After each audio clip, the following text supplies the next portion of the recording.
And we're back. Woohoo! Welcome back to the Auto Authorities Podcast. My name is Jay Grossman. I'm the founder and CEO of AutoAgent.com. And wait, where is my co-host, David Marks? Well, he's not here today. He's on assignment, kind of like a vacation. So David Marks is not here today, but boy, you know who is here today? We have Bob Kluge. He is the founder and lead advisor of Enterprise Accounting, and I have been so excited. I've been talking to Bob. I'm like, Bob, you got to come on and teach our listeners about how to beat the IRS in their auto deductions.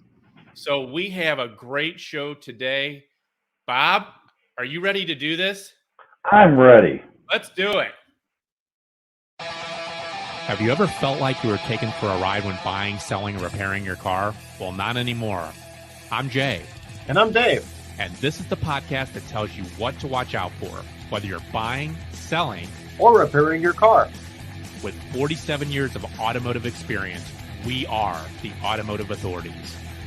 This podcast is sponsored by AutoAgent. We're real estate agents for cars. And Quality Auto STL. Trusted services with no surprises. Boom! And then Dave says, booyah! But Dave Marks is not here today, but I am. And boy, we have like the most exciting guest ever. I say that a lot, but I really mean it because we are going to learn today how to beat the IRS and deduct your auto expenses with the Bob Kluge, the founder and lead advisor of Enterprise Accounting. But before we get going and we interview Bob, I'd like to thank our sponsors, Podcastify.me. That is Podcastify.me. They are the one that make this beautiful production every single week. They're the best. And if you are watching this on YouTube, please click the red subscribe button and the notification button so you can see our beautiful faces every single week on YouTube. But if you are wanting to watch this live, you can watch this on Tuesdays at noon on the Facebook group page called the Auto Authorities Podcast. Click the join group button. And we also have this amazing website that you can leave comments and you can talk directly to us, the AutoAuthorities.com. That's the AutoAuthorities.com. And everybody, I would like to introduce you to my friend and business colleague, the best in the business, and I am not exaggerating, and stay to the end because we've got some really, really good tips, Mr. Bob Kluge with Enterprise Accounting. Hey, nice to be here, Jay. Thanks for having me. Oh, you are welcome, and thanks for being on. I have been wanting to have you on for a long time, and we are in for a treat. Bob works nationwide, and he has helped me, and I'm going to tell you my story at the end because we have a little treat for you. But Bob, I'm going to leave this to you. Tell us a little bit about your background. How did you get started?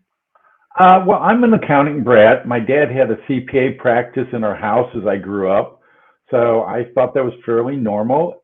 Decided to get into the business, got my accounting degree, and in 1978 started out with my dad and been doing it ever since. Love the opportunity to work with business owners on a regular basis. I love the entrepreneurial spirit. And I have just taken my life being able to serve people that want to own and operate businesses of their own. That's awesome. You know, and Bob really, he works with a lot of entrepreneurs. And, you know, it's important to have a business professional in your corner, especially when you own a business or you're a 1099. I really wanted to really start off by, you know, talking about who do you serve, Bob? Well, our target market is the entrepreneurial business owner. We specialize in something called the multipreneurs, people that own and operate more than one business typically. So they could have a construction business, they could have an equipment rental business, they may have a daycare business. They're typically people that have a unique set of skills that like doing business but aren't necessarily tied to any specific business. Or people that like to buy, build, and sell businesses. So they buy a business, they build it up, they make it better, they put the systems in place, and then they end up selling it and moving on to something else because many entrepreneurs have, I would say, a little bit of ADD, and that's how they handle doing all the different tasks that an entrepreneur has to do. Oh, no, not me. I don't have ADD. Wait, what was that little shiny object over there? Oh, anyway. So I've got a question for you because this is something that's been sticking out in my mind.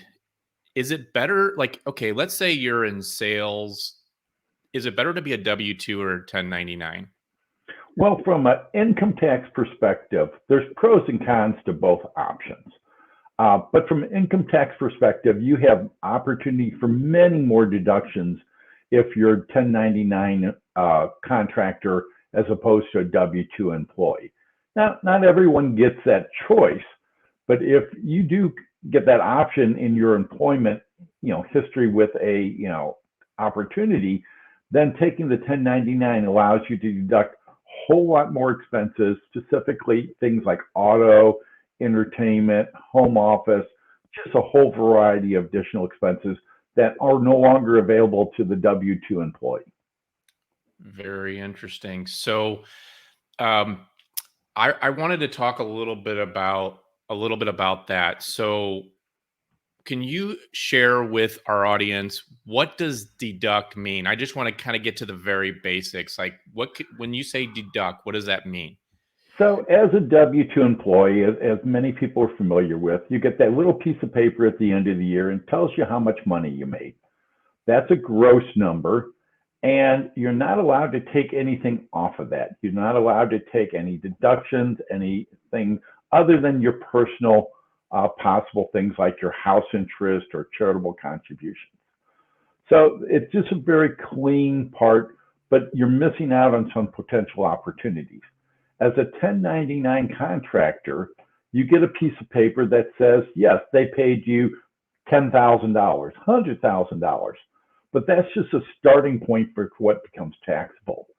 From that, you start to take all the cost of doing business. So a typical list is things like your auto expenses, like your sales expenses, where you take someone out to lunch, where you have office in your house, as we're both sitting in right now, as you have just a variety of different expenses that have to do with the business. You have subscriptions, your cell phone, your home internet. All those things are potentially deductible for someone that's a 1099 contractor. But auto can be the biggest one for many sales type people, many people in what I'll call the gig economy that are doing things on the side as well. Ooh, this is a good one. So you're getting into the auto, and this is what we want to talk about. Let's talk about that for a second, because I know in my business at iAutoAgent that most of the people in our company are contractors. They are paid to do certain tasks. Definitely our agents are contractors. So hopefully everybody's listening, especially since it's my podcast. So it sounds almost like it may be better to be a 1099 than a W-2, because if you have a professional tax advisor like Mr. Bob Kluge, sounds like a win-win. Well, it is a very positive win. The thing that is the contrast to that, though, is you're not eligible for benefits from your contractor, the person that's hiring you, or your employer, as you are with the W-2 employee. So part of that is weighing what these deductible costs are versus what benefits that employer may be offering to its W-2 employees. Interesting. I can tell you, when I was at in the car business and at the dealership world before I started this, I always kept my own policy anyway, for health insurance, because my health insurance was better than what that they were even offering me. And that's very interesting. I want you to think about a car story that you have right now that would be very beneficial for our listeners to hear, that has to do with a unique situation. I'm just going to leave it at that. Well, there's two that come to mind that involve understanding what the rules are for auto deductions. First one was a young man that I had that had a small courier business. Now, this was a few years back before you had all the services that are out there today. But he started a little business running packages around, making deliveries for business. And he was growing it. He had a number of people that he had on his payroll, and he furnished them cars. So he was able to deduct the mileage for all his cars. Well, then they came and changed the rules and said, well, if you have 5 or more cars, you can't deduct mileage anymore. You have to take actual expenses. So that's an interesting little tidbit that many people don't understand. That comes into play for people like landscapers that furnish trucks and pickup trucks and that to get their client, their customers, their employees to the job. So it's just a little bit of tidbit. Another one was we had a home cleaning service. So part of the compensation of the individuals was they got paid mileage to go out and clean people's houses. So how much we were able to pay from that directly affected how much we had to pay in taxable compensation, which not only was subject to income tax for the employees, but was also subject to workers' comp on our side. So that was kind of a unique situation in understanding what the mileage rules were, what we could pay, and how that interacted with what we needed to pay the employees to have them show up on a regular basis. Wow. So let's stay on that topic, because this is a good topic. So let's say I'm a business owner and I have the choice if I want to deduct mileage or I want to deduct expenses. Can I deduct both? No, that would be really good. And the IRS is one step ahead of you, or maybe 2 steps ahead of you on that one. You get a choice of taking the mileage or taking actual expenses. Now, the first part of that is to take actual expenses. You have to use the vehicle more than 50% for business. So if you're driving that vehicle 10,000 miles a year, you have to have more than 5,000 in documented business miles. So this is an area that when people get audited, the auditors are really very vigilant about, because it's the easiest place for them to disallow a deduction. So in the old days, everybody used to write it on their calendar, or they'd have a little logbook in their car. But today, because of technology, we have these things that we carry with us all the time. And there's a variety of apps that track your mileage. The one I use that I think is really good is Mile IQ. It runs in the background. It is an amazing program. It tracks every mile that I drive. And then when I have a chance, I get to classify it into business and personal miles. And then each month it gives me a little report that substantiates what miles I drove for business purposes and what my total miles were for the car. So it's really a great tool. I don't get a commission on it, but I wish I did, because I probably have turned on hundreds of people to this over the last few years.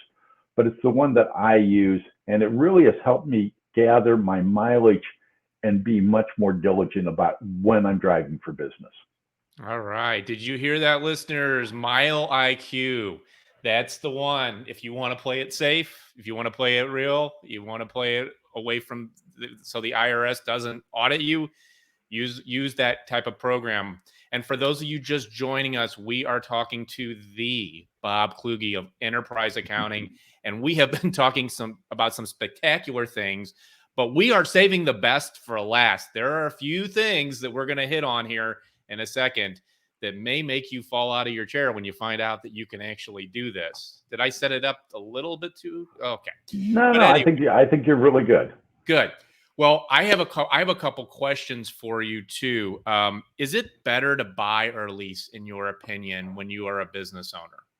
That is entirely dependent on the economics. From a tax deduction point of view, over the life of a vehicle, it doesn't matter. From a economics point of view, as you know, Jay, as you well know, sometimes manufacturers are pushing leases. Sometimes the market is pricing leases better because of the residual value of the vehicle is considered to be higher. And sometimes buying a vehicle is better. So it's the economic issues of owning or leasing that you should be taking into consideration, not the tax deduction.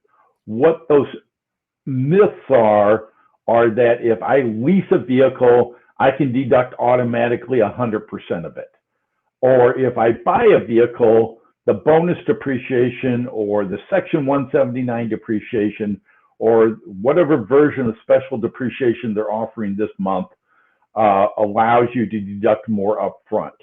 Those are considerations, but the myth of deducting 100% of a lease is not true. The same rules apply whether you buy a vehicle or you lease a vehicle.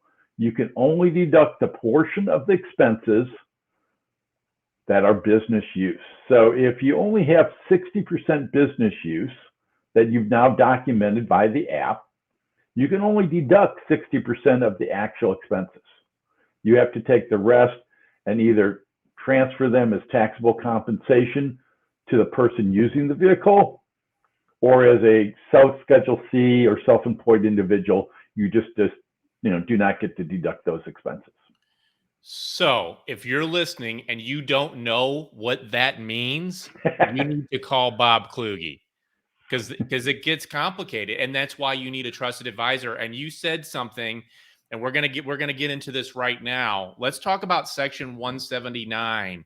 Why is that such a big topic? And I had a client that came to iAutoAgent.com, and they wanted to use our buyer's agent program, and they were very, very specific that they wanted to buy a vehicle.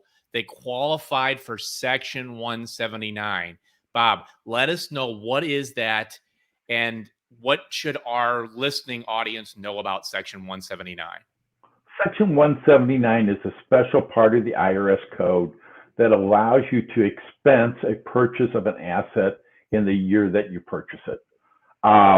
It's been around in various forms for decades now. Where this comes into play is they carved out a special exemption for high gross vehicle weight vehicles, anything over 6,000 pounds. When this first came, that was really like delivery vehicles, things like that. Now, because of the car manufacturers trying to game the system, there's a number of the large SUVs that come into this classification. Originally, that meant that instead of being able to depreciate $8,000 or $9,000 of your vehicle cost in the first year, you were able to depreciate $50,000 worth of your vehicle costs in the first year. Since then, they have taken it down, and it's now $26,200 is the current number that you're able to expense in the first year, versus a normal vehicle, which is $18,200. So the difference for having a high gross vehicle weight situation is not nearly the difference that it once was. Wow. So what would be the the benefit of removing $26,200 the first year versus over time? Well, it's a time value of money. So some of it is trying to match up your deductions with your income. So let's say I'm having a really good year. I've sold, a couple hundred cars, and I'm going to make a lot of money this year. Well, I want to take some deductions this year because I know what my income is. Especially if I'm in sales or a business that income is inconsistent, sometimes you want to match up your deductions with those high income years and those high tax bracket years, and take more of a deduction up front. So that's the normal reason that you want it. Some people do it because they get to the end of the year and they've had a good year, and they don't want to pay that much taxes this year. So they're trying to figure out how to deduct as much this year to take down the amount of money that they're going to have to send the IRS by April 15th. Wow. Very interesting, because the way, and this guy should talk to you, the one, because he was like, oh my gosh, I gotta find a vehicle. And if you want to know all the vehicles, just call Bob Kluge of Enterprise Accounting. He'll let you know which ones you can do. But it doesn't sound like it's the greatest thing as well as I thought it was. It's really gone down in value as they've reduced the economic impact of that deduction and reduced how much you can do under that deduction. Wow. That literally that blows my mind. And for all you that are listening too, this is raw and uncut. We do not plan any of these questions or anything of the sort. So that's what I love about this show, is that's what this is. And I'm gonna try to throw Bob a curveball here.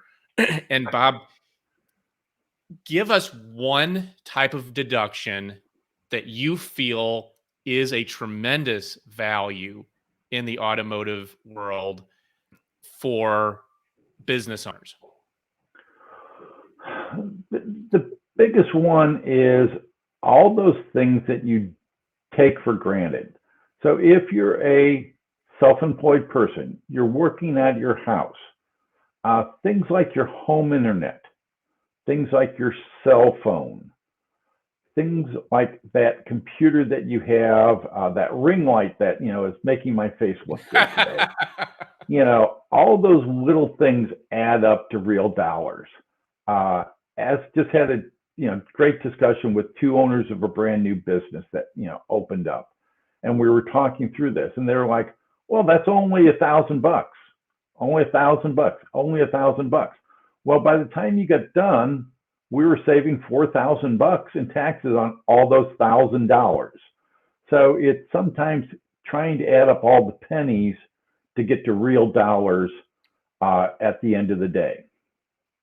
Boy, that is very well said. And I hope everybody's listening, because he is exactly right. I do that on my taxes. I got a question for you. Let's say you buy a couch for your house, and you bring people in your house. I don't, but let's just say you did. Let's say you buy a couch. Can that couch be deductible? It has to be the primary use for the business. So, as we see in your background there, I don't see a couch available in your office space. No. But, if I have, a place where I'm meeting clients at my house, I'll go back to, years and decades ago. My dad had an office in our house. There was an addition that had been built on. There was furnished, and it was office just like every other office. This is an area where people can get carried away and can get themselves in trouble. So just because you have a home office doesn't make your entire house deductible. So don't be greedy, but do take advantage of the deductions that they do give you. Well said. Well said. So let's get into the really fun things that I want to talk about here. And I want to just share a story. If you haven't heard of the employee retention credit, you need to listen, because it's free money that you didn't know you had, probably.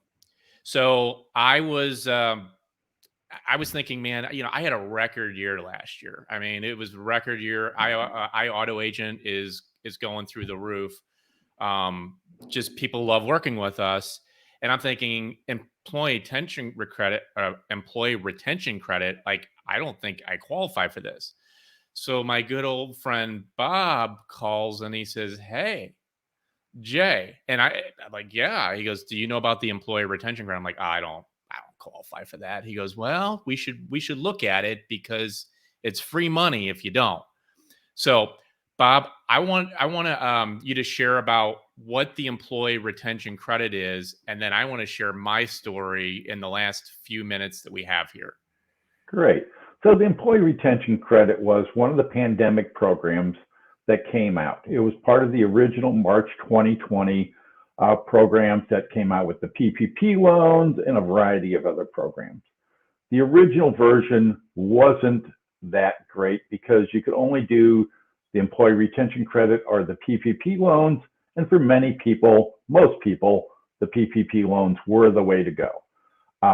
Fast forward to a couple more bill changes. March of 2021 comes around and they change the rules, and they change them dramatically in the taxpayer's favor.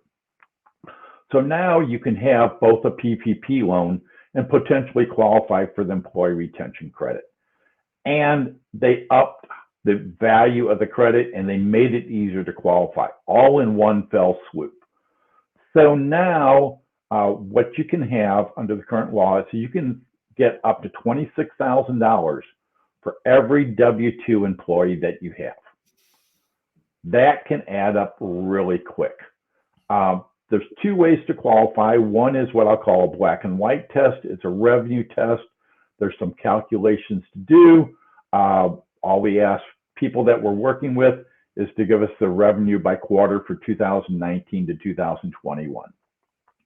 That's the easiest way. And then there's some gray area tests that have to do with whether you were shut down, whether you had government restrictions. Two easy ones to think of is the restaurant industry that had to shut down and couldn't have in-house dining or a variety of other things, or the daycare industry that had government regulations put into place on how they can staff and what kids can go in different rooms. We've done over 100 plus of these and gotten our clients back over $20 million so far. And we're applying with 3 to 5 people every week right now because we're getting those type of referrals. So it's a really interesting program. Just to give you an idea of scope, is we have a little restaurant where we go get wings and beer on Friday night, and they got $350,000. I have an electrical contractor that got over $800,000. I have a transportation company that got $600,000. Now, everybody doesn't get those kind of numbers, but I also have some small businesses that got $10, $20, $30, $40,000 that is very real for them and has allowed them to do things that they wouldn't otherwise have known about. Wow. So he did say $20 million, everybody. So let me just tell you my story in the few minutes we have, because it's an amazing story. So he calls me and he's like, "Hey, you might qualify." I'm like, "I don't qualify. I had an amazing year last year." "Oh, I qualified." "Oh, did I qualify?" And that money is coming soon. And I wasn't a lot of the $20 million. I will say that. But the fact is the reason why we have Bob on is because Bob is an absolute expert in this industry. I don't think that there's anybody better than him out there. And he has a whole team that can help support you. So if you want to talk with Bob, how can people contact you? Best way is to go to our website, www.accountingstl.com. There's a contact button on there. There's also the ERC assessment form on there. Just reach out there. We'll be happy to talk with you, find out if we're a fit and we're able to bring some value to you and help you make your business grow. That's great. Yeah, and we're going to put that in the show notes. And please, whoever's listening to this, please let us know, what is your experience with, deductions, and like, what are your questions you have? Let's get them to Bob. Let's find out, because we only have 30 minutes here, so we can't cover everything. So leave all your comments below, like, subscribe, keep listening to us. And I just wanted to thank you, Bob Kluge with Enterprise Accounting for coming by today and giving us a lot of stuff that we didn't know. And Bob, thank you for coming. Thank you for having me, Jay. It's been a pleasure, and happy to continue our work with you and work with anyone that's listening to this podcast that we can bring some value to. All right. Well, we'll see you next week. Peace.